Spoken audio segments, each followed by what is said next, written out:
Dear Steve, I've been a part of the round table since you started it, as I watch your hunting videos as well. My encounters began about a decade ago, but I recently found out that these beings have lived around us for a long, long time. My family were on the show Finding Bigfoot and were convinced that these beings were gentle giants, keepers of the forest. But boy, were we going to find out different. Every year since their grandmother passed away, the grandchildren would pick the jonquil or wonquil flowers as they were grandma's favorite flower and the first flower to pop up in spring.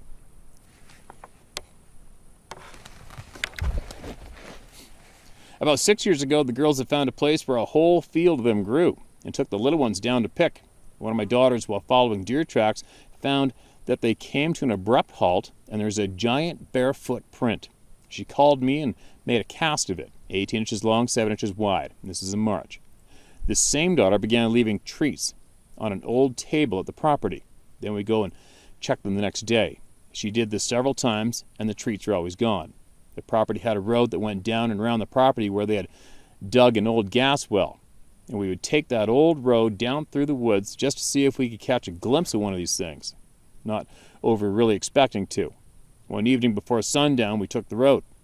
About halfway down, we saw a dead calf. We stopped to investigate. Before we gotten out, I caught movement out of the corner of my eye.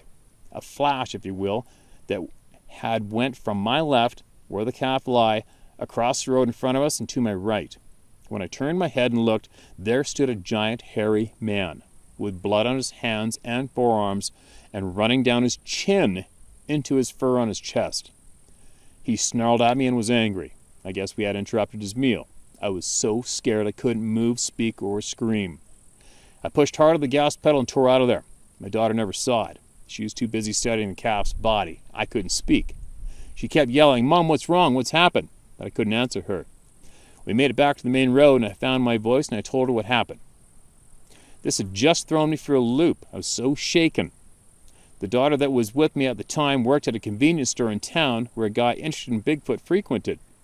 She told him about what happened, and he and the BFRO contacted me. Like most people, I wasn't impressed with this group. They didn't believe my story, and that made the way I was feeling a lot worse.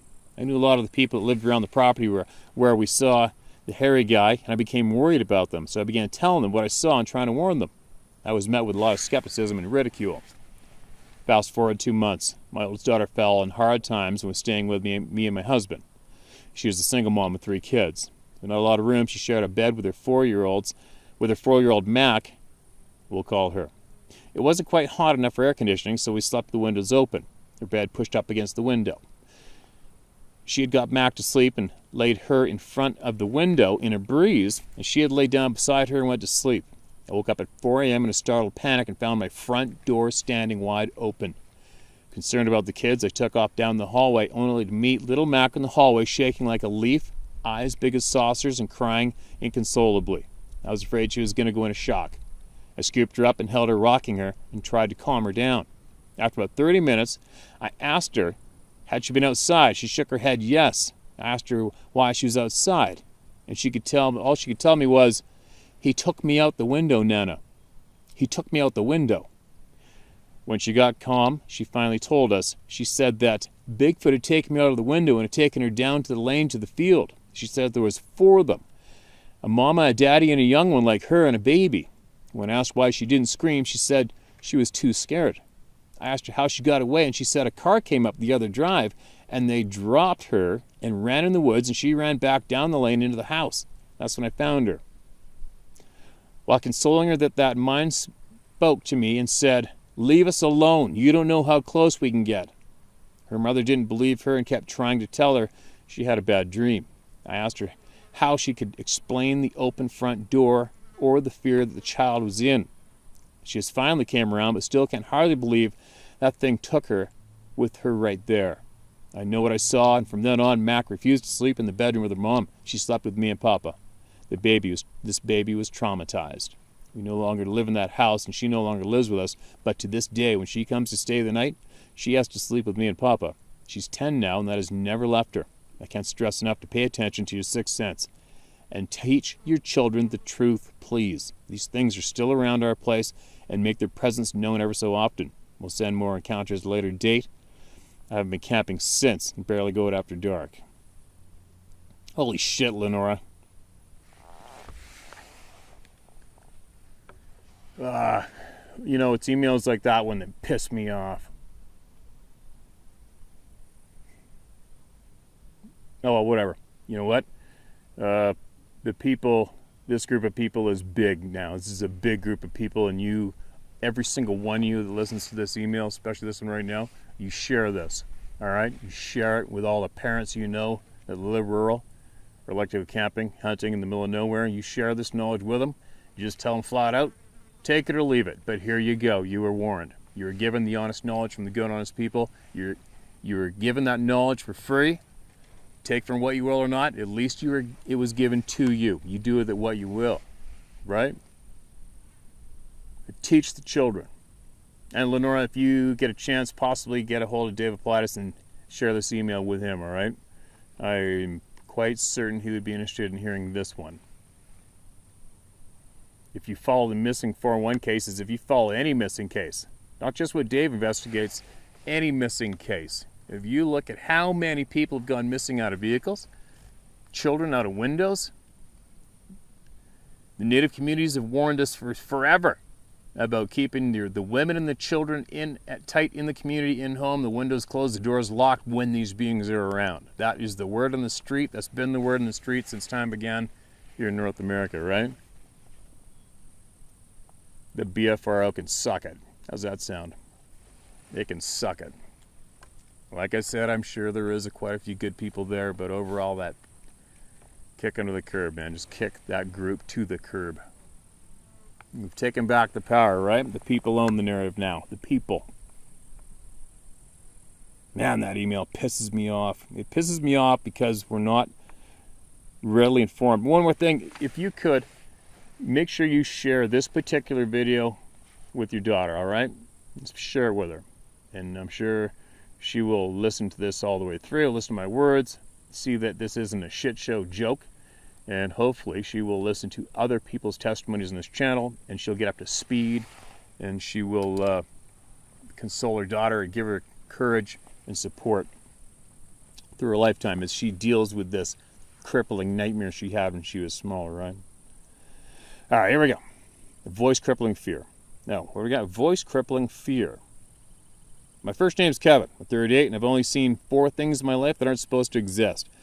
And I've had roughly 5 of what you'd call paranormal encounters. Actually, I don't use the word paranormal myself. They're just encounters to me. So I think that rules out schizophrenia. Here's one of the most terrifying things I experienced. I was around 17, living with my mother by the woods. By the way, where this happened was still a village when I was a kid. It was worth mentioning that the woods I played in came basically to my bedroom door, which was the back door for the house.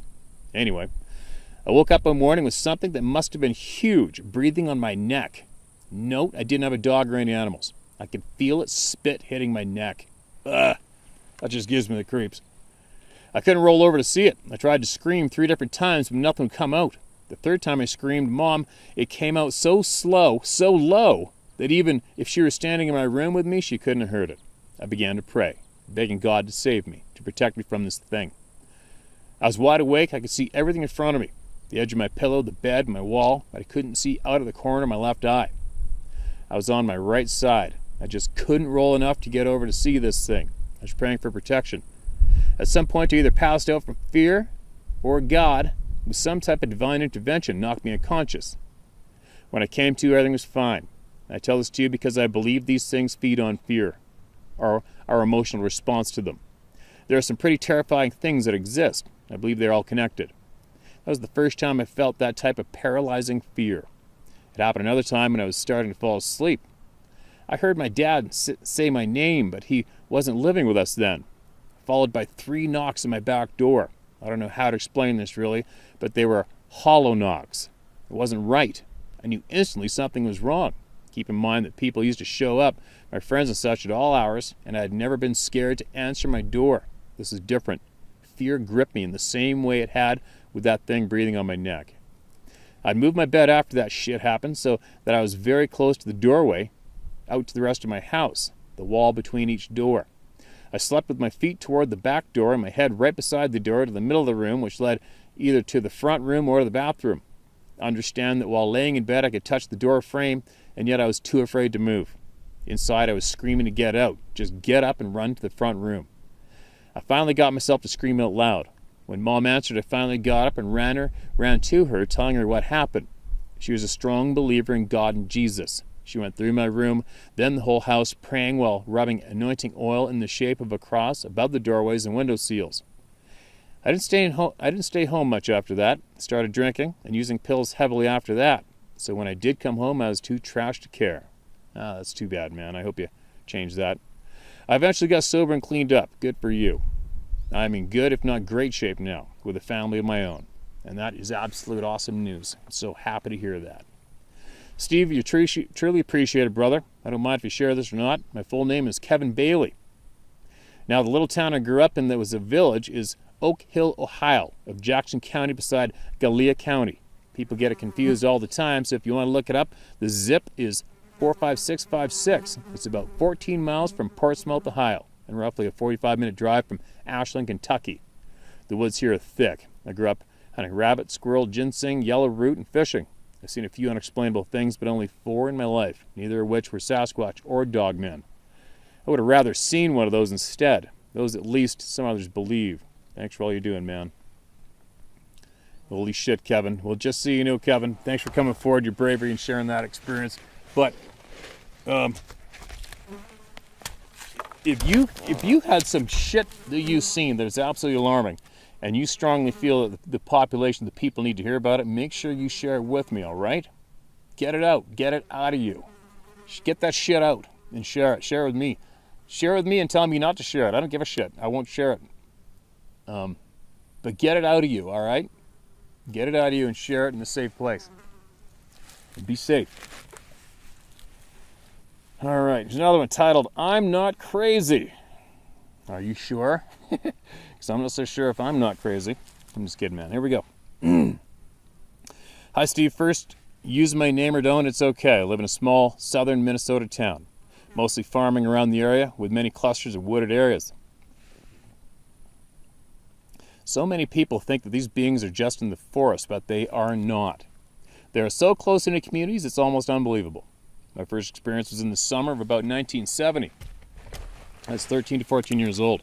I was wide awake reading a book with all the lights on in my bedroom, probably around midnight. My room was on the back side of the house. We had a small woods with a creek running through it about 50 feet behind the house. The woods was next to the city golf course, which at the time was the edge of town. Laying on the bed, reading, I was suddenly so terrified that I wedged myself between the mattress and the wall. I must have stayed that way for 30 minutes. I kept thinking, I'm hiding like a scared rabbit in a hole. I could hear someone breathing just beyond the window. I thought it must be a crazy person with asthma because it was so loud. I just knew if I didn't get away from that window, someone would reach in and grab me. The window was right above me. I made a run on my hands and knees to the safety of the dark hallway. I ran to my parents' bedroom and woke my stepfather. He was a policeman. I told him someone's in our backyard. He jumped up, grabbed his pistol, and ran out the back door in his underwear. There, of course, was no one there. When I explained what happened, he said, well, they would have to be 8 feet tall to see in that window. I just shut right up and told myself to never say anything about it again. I wasn't believed. People would think I'm crazy. I know your listeners know the fear I'm talking about. For those who don't, let me tell you this. This summer before we were camping in British Columbia in a tent. My side of the tent had a burn hole from the campfire. One night a big bear put his nose through it in my face. I was scared, but that fear was not even close to the fear of that thing out my window. I never had a visual that night, so it could be anything. Could it be anything else? Of course it could, but that fear still lingers with me now at age 64. The second encounter was visual, April 29th, 2019. I was headed home in my car around 10 a.m. when I spotted 3 large animals and one huge one in a field right by the highway. They were approximately 300 feet from the road between a river and wooded area. I was astonished. They looked like bears. Bears aren't known to be this far south in Minnesota. I decided to take the exit and come back around to get a picture. I knew no one would believe me. When I got back around, the really big one was not out there. I must have walked into the woods. I got my phone out, zoomed in as best as possible, and snapped it. I suffer from hand tremors, so the photo was blurry. I swore at the photo when I saw it. My passenger window was open, and the moment I swore, 2 of them stood up on 2 legs and walked into the woods. The third one walked on 4. How they heard me from that distance, I have no idea.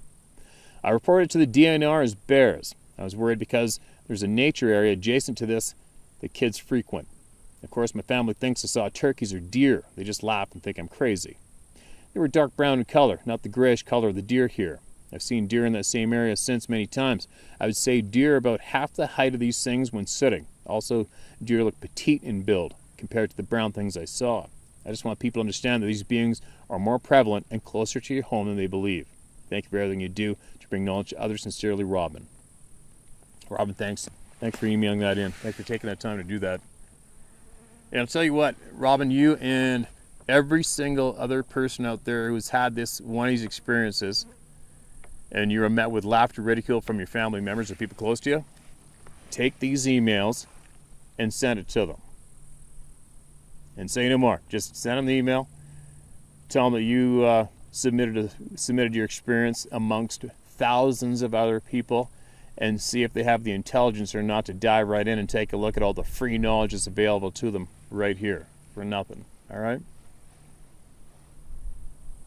Not that you know what, when it comes down to who gives a shit, who laughs, who cares, it doesn't matter. You know, like I said before, it's almost like I almost envy people who are going through life numb and dumb in a way sometimes, right? The bliss it must be to be numb and dumb between the ears during this lifetime, I'll tell you what. Especially me, because I want to expose every lying, deceitful, dirty little prick there is in the face of the planet. No, I can't, but I have that burning urge in me non-stop. It's frustrating.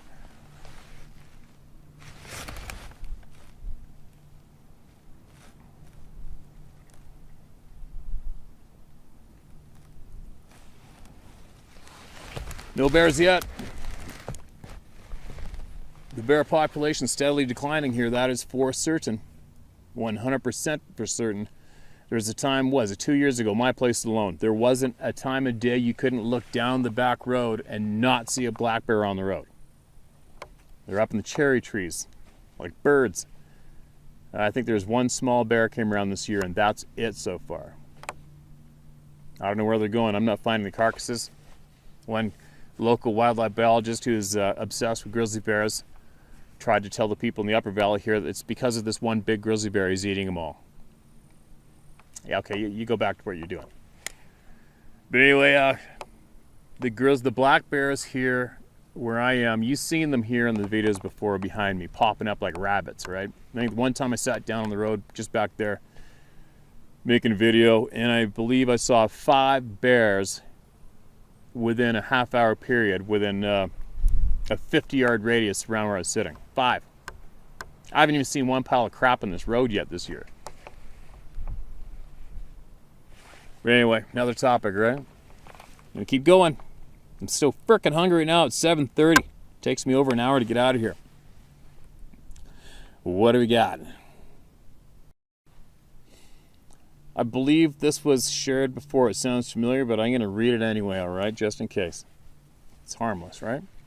Please don't use my name. I spent 26 years hunting in the Alpines of southeast Alaska, and always had the federal designated hunting license, killing game for the ones that couldn't. Oh, yeah, okay, yeah, we read that. Got it. Read it. I just didn't mark it as read. God, I hate it when I do that. Hey, Steve. Kimo Sabe. Death Valley encounter. My partner Tony and I used to wander all over in our Jeep. This day we're at a local spot. Oh, I read that one too, and it's not marked red. You dumbass.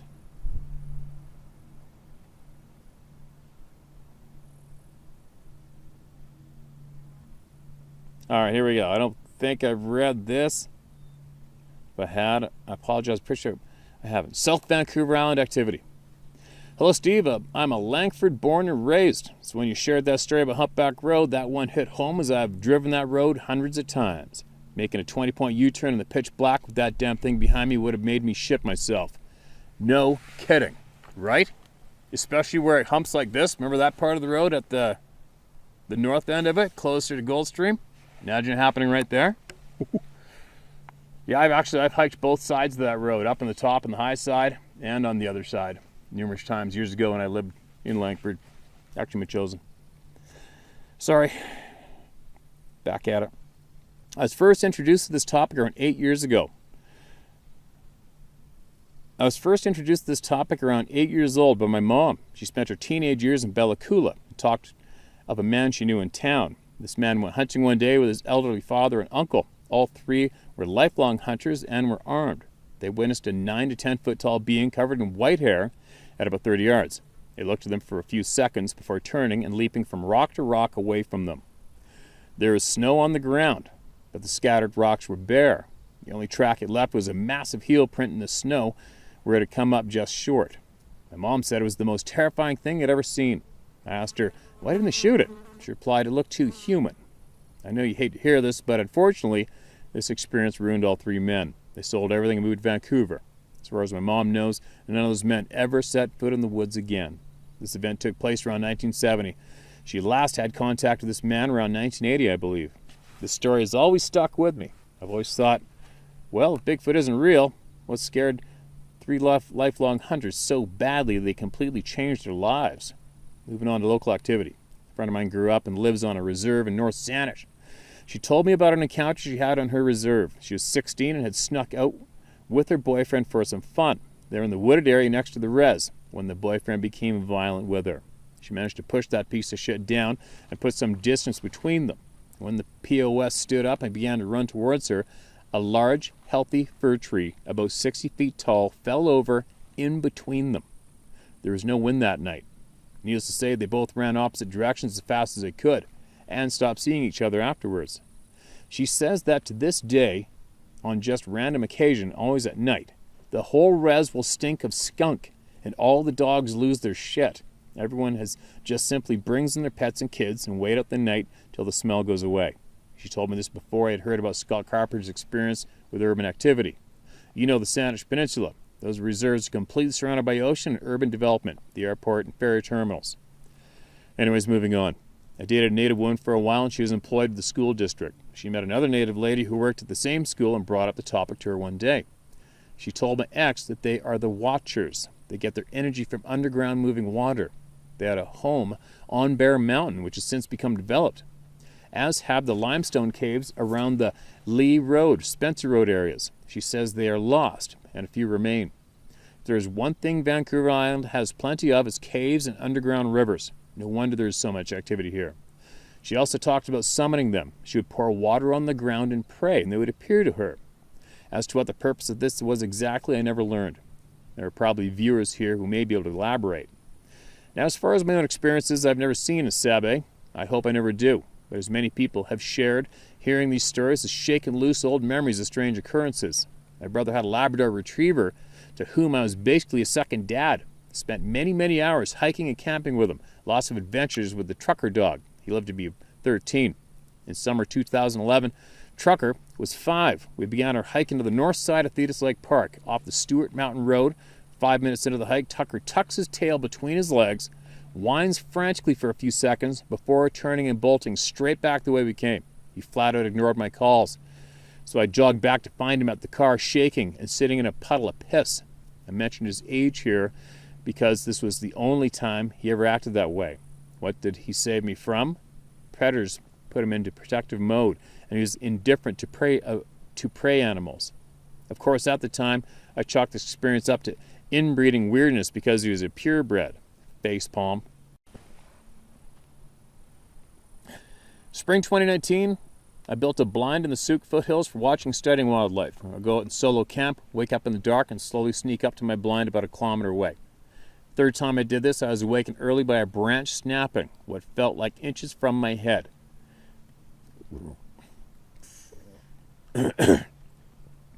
Immediately I was wide awake, every sense was on fire. My first thought was bear. I knew there was something just outside my tent, and I laid there completely frozen for around 10 or 15 minutes before I finally moved to check my watch. It was 3:13 a.m. I couldn't fall back asleep, and I heard no other sounds, but I couldn't stop my heart from pounding. I waited until first light, packed my things, and left. No way I was sneaking up that hill in the darkness with the nerves on edge like that. Something just felt wrong. I've not camped at that spot since. I've spent around a dozen nights camping alone, and that's the only time I ever woken up on high alert like that. In fall of 2019, I was mushroom picking with my ex, who I mentioned earlier, in an area about 500 meters away from the last incident. We found a patch of rasulas by accident. They were all hidden under the moss. The more moss we dug up, the more we found. We couldn't believe our luck. Suddenly, we heard a large crash about 100 yards away. We went to investigate and found a large fir tree had fallen across the trail. It was a quiet, calm day. It's the only time I've ever heard a large tree fall with snow or a wind going on. This tree was healthy. No rot at all. Wow, that's crazy, man. Amazingly, neither of us thought Sasquatch. We just laughed at the randomness of such a thing happening and carried on. 1 minute after we crossed that downed tree, I saw another mushroom. When I bent down to examine it, my belly depressed the trigger on my bear spray, which is hanging in my belt, discharging it directly into my stomach. Oh, that sucks. Now I was picking for 30 minutes before the tree fell. Bear spray on my belt, no issues. The first time I bend over after crossing that tree, the orange trigger lock is gone. My belly sets it off. We didn't put any of this together until a month or so later when we were laughing about the time Paul had to hike out in his underwear. My more recent encounter was in the spring of 2020. COVID shut my work down, so I had CERB money and a bunch of free time. I decided I needed to finally prove to myself what I already knew. I used Scott Carpenter's tactics of placing rocks and gifts in the area where the last two incidents occurred. After a few hours of waiting, listening, and meditation, I decided to leave. Halfway back to the car I heard two loud stick breaks. It sounded like limbs and the size of my wrist or so being broken around 75 yards away. They happened about 5 seconds apart. This occurred between my campsite and where the tree was pushed down. And that was it for me. I thanked them, promised I would seek them no more, and asked permission to leave unharmed. Since this last incident, I follow your lead, Steve. I state in my mind clearly and repeatedly, I'm not here to seek you. Please don't make me afraid. Please offer me whatever guidance and protection you see fit while I'm in your home. I know you're here. You know I'm here. I'm only here to forage, fish, and hunt, etc. I also offer a gift of tobacco and sweetgrass at the beginning of my hike. So far, this has worked. I felt nothing but confidence while alone in the woods, but I do feel very uneasy about solo camping. I haven't decided if I'll do so in the future yet. Steve Isdall, thank you so much for all your hard work and the wealth of information you have provided to the people of this community. I found your channel after life gave me a decent reality check in August 2018, 6 to 12 months before you shared your first Sabi story. The journey since that has been an incredible thing to watch and be part of. If I'm lucky, maybe I'll get to buy you a beer one day and you can tell me what brand of green screen you use, eh? I'm sorry for loss of Mr. Macaroni. As always, take care out there, you crazy bastard. We're all behind you. Sincerely, Paul Tilley. P.S. Please make another angry comments video. That shit was way too effing funny. LOL. He actually made that video just right behind me on the road.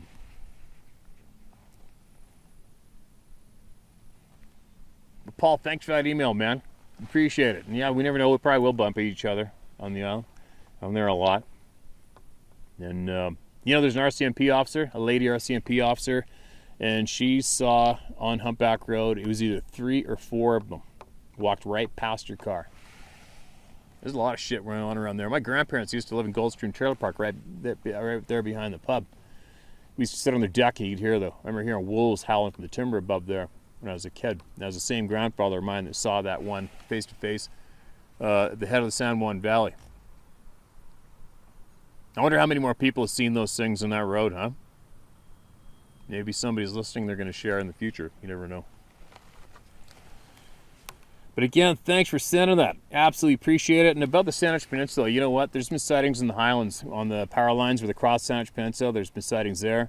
The natives in the Saanich Peninsula years ago used to refer to the Sasquatch as the stick people on the Malahat because when you go across to the other side, they had sticks being thrown at them from the stick people they referred to back then. I think John Bendernagel mentioned that. Made that mention. Shared it. Now, what else do we got?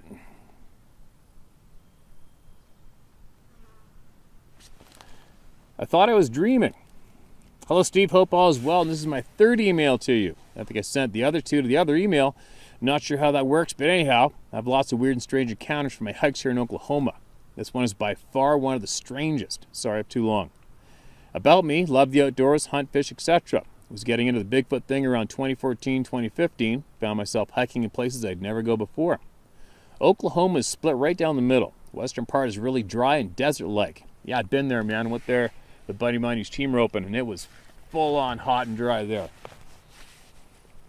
We went over from, we drove up from Texas. We were in the stockyards in Texas and drove there from there. Eastern part is very green and lots of trees and forest. What I'm about to tell you took place right smack dab in the middle, on the outskirts of western OKC in a wildlife refuge. Yes, it's not far from a big city. Sounds crazy, right? This refuge is huge, for Oklahoma anyway. You can get lost in there. If you was to keep walking in the same direction, you'd eventually find yourself in what is called the Trail Road, which goes around the entire outside perimeter of this refuge. After about a year and a half, I had hiked a very good portion of this refuge. Here's where the strangeness comes in. A quick side note, I was doing research in there looking for Sasquatch. I do not consider myself a researcher. I cannot stand that word. I'm just an enthusiast, I guess you could say. LOL. The Animal Planet had an episode on this refuge of not finding Bigfoot, which is what piqued my interests. There's been tales of witchcraft being done in these woods as well. Lots of weird things happening there. Had a few encounters I can talk about later in another email. This one particular hike, I had a friend with me that had been in there with me several times before. We found what looked like a Sasquatch den or a wigwam type structure. No trash or evidence of fire building near it. So we had been keeping an eye on it. This day felt very different. We was about to head out for the day, standing near the structure. My friend went hiking back to the truck ahead of me. I was taking pictures and said I would catch up in a few. After about 20 or 30 minutes, I realized I better go because it would be getting dark soon. So I headed in the same direction my friend went, which was the way out. I got this overwhelmed feeling of being watched. Thought it was my friend playing tricks on me, so I just continued on my path out, waiting for my friend to jump out and scare me any time. Steve, what happened next shook me to my core. I don't know why. As I got close to what I thought was the way out, I spotted another huge wigwam-type structure in the distance. As I got closer, I suddenly realized I somehow circled back to my starting spot. Oh, I've done that a couple times in my lifetime, and that does not feel good when you realize you did that. My heart sank as it was getting closer and closer to sunset, so I made the decision to go another route. I was sure that was the way out.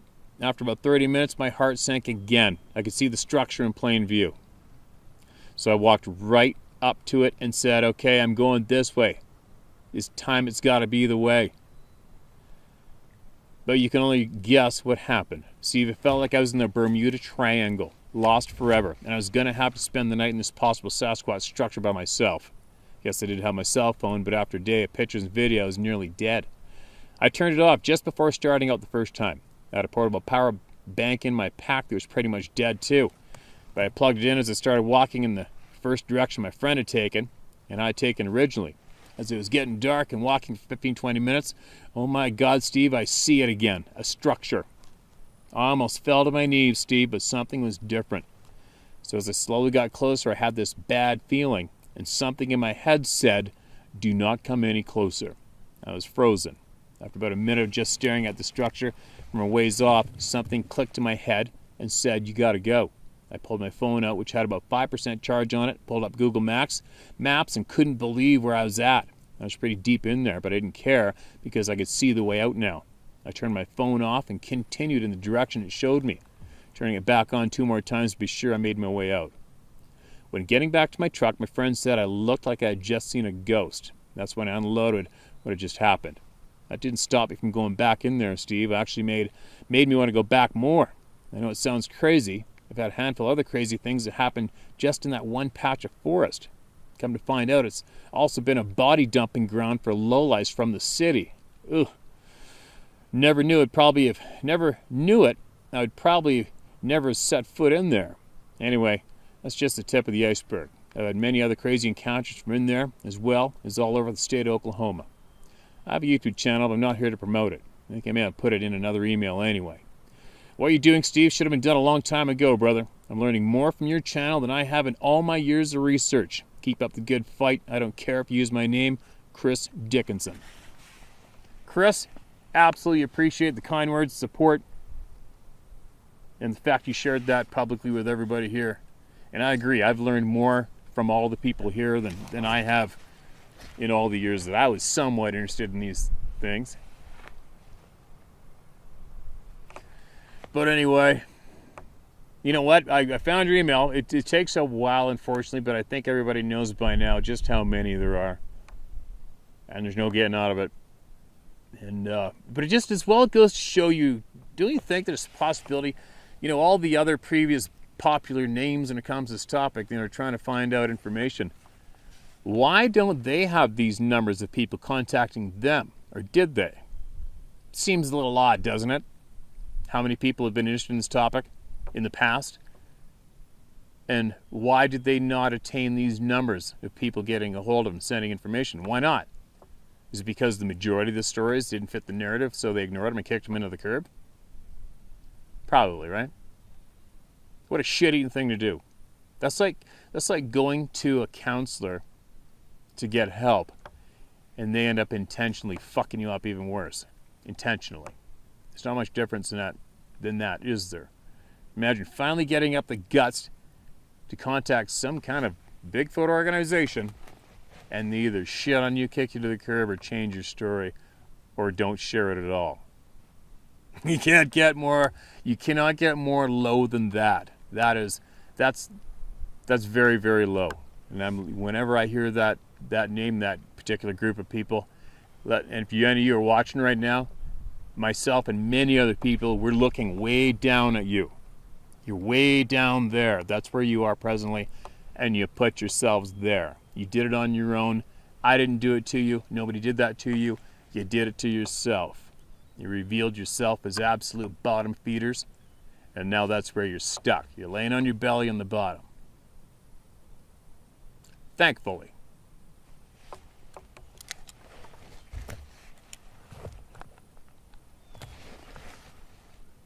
Okay, guys, I'm going to go, but I'm going to show you a 360 with this camera before I go. Because I think the last time I had you guys up here, there was snow all over the place. Remember? There's snow everywhere. If I can find that clip, I'll throw it in for comparison as well. And this is the first time I've been back up here since that day. But I'll go grab the camera right now. I'll show you a 360. And then I'm out of here. I'm so hungry. I'm getting hangry. You know, when I start attacking those bogus researcher groups, when I start attacking them online, you know I'm getting kind of cranky or hangry or something's up.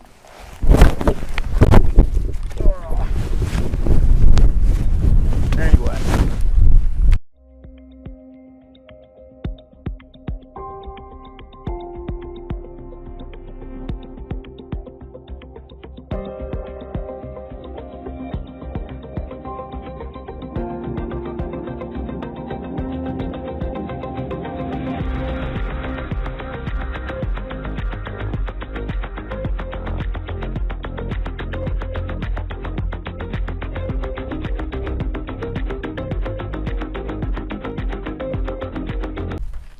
Anyway, here we go.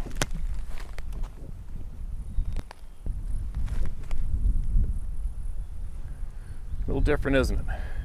Greened up, no snow. I just can't believe I'm not seeing any bears. I'm gonna There you go. look for bears on the way out of there.